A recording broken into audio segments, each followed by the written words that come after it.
අපි කාරණා දෙක තුනක් ගැන මතක් කරන්නට කැමතියි. පළවෙනි එක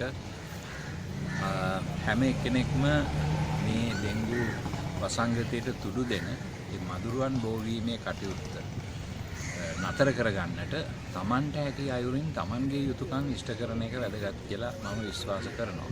තමන්ගේ ගේවත්ත තමන්ගේ අවට පරිසරයේ පිරිසිදුව තබා ගැනීම, මදුරුවන් බෝ වෙන ස්ථාන නැති කරන්නට උත්සාහ කිරීම ඒක අපේ සමාජයේ යුතුයකමක්. නිසා ඒක ඉෂ්ට කරන්න කියලා මම ඉල්ලීමක් කරනවා. දෙවෙනුව ඩෙන්ගු වසංගතයට තුඩු දෙන තවත් කාරණා කීපයක් තියෙනවා. ඒවයින් එකක් තමයි මේ කුණු ප්‍රශ්නය. ඒ වගේම මේ ප්ලාස්ටික් සහ මේ රබර් වලින් හදපු සෙලෝෆීන් වලින් හදපු බෑග් ආදිය නිසා කාණු හිර වෙලා වතුර බ්ලොක් වෙලා ඒවලත් මදුරු බෝ වෙන තත්ත්වයක් තියෙන නිසා ඒ ප්‍රශ්නේ හරියාකාරව निराකරණය කර ගැනීම වැදගත් වෙනවා මේකට සම්බන්ධව.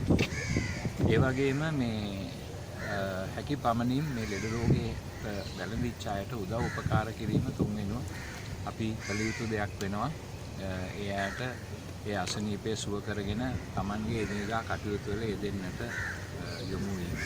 ඉතින් මේ කාරණා තුන මට විශේෂයෙන් මතක් කරලා දෙන්න කැමතියි රටේ ජනතාවට. ඒ වගේම අපිට හැකි අයුරින් හැම එක්කෙනෙක්ම Tamanට දෙන්න පුළුවන් දායකත්වය ලබා දෙනවා නම් විශේෂයෙන් මේ වෛද්‍ය කාර්ය මණ්ඩලයට, ඒ වගේම හෙද සේවාවේ යෙදෙන අයට ඒක ඉතාමත්ම දුෂ්කර කාර්යයක් වෙලා තියෙනවා.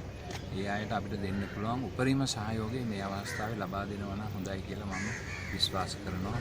ඒ සම්බන්ධව රජයේ අවධානයද යොමු කරන්න කියලා මම ඉල්ලීමක් කරනවා. විශේෂයෙන් රජයේ ඒ සම්බන්ධව කටයුතු කළ හැකි හැම ආයතනයක්ම එකතු කරලා රට පුරා මේ එක්තරා මට්ටමක හදිසි තත්ත්වයක් තියෙනවා කියලා ප්‍රකාශයට පත් කරලා මේ රෝගය ජය ගන්නට අවශ්‍ය ක්‍රියාදාමයකට සංවිධානාත්මකව යොමු වීම විවිධ අංශවලින් ඒ සම්බන්ධව අපිට කරන්න පුළුවන් යුතුයකම ඉෂ්ට කිරීම මම හිතනවා ඉතා වැදගත් වෙනවා කියලා. මම ඒක කියන රජයට සහ ජනාධිපතිතුමාට විශේෂ ඉල්ලීමක් කරන්න කැමතියි මේ සම්බන්ධව ක්‍රියාකාරී වෙන්න කියලා. තවත් සංවිධානාත්මක අගය කරනවා ඒ අය දැන්ටමත් කරගෙන යන වැඩපිළිවෙල තව ටිකක් ශක්තිමත් කරන්න කටයුතු කරන්න කියලා ඉල්ලීමක් කරනවා. ස්තුතියි.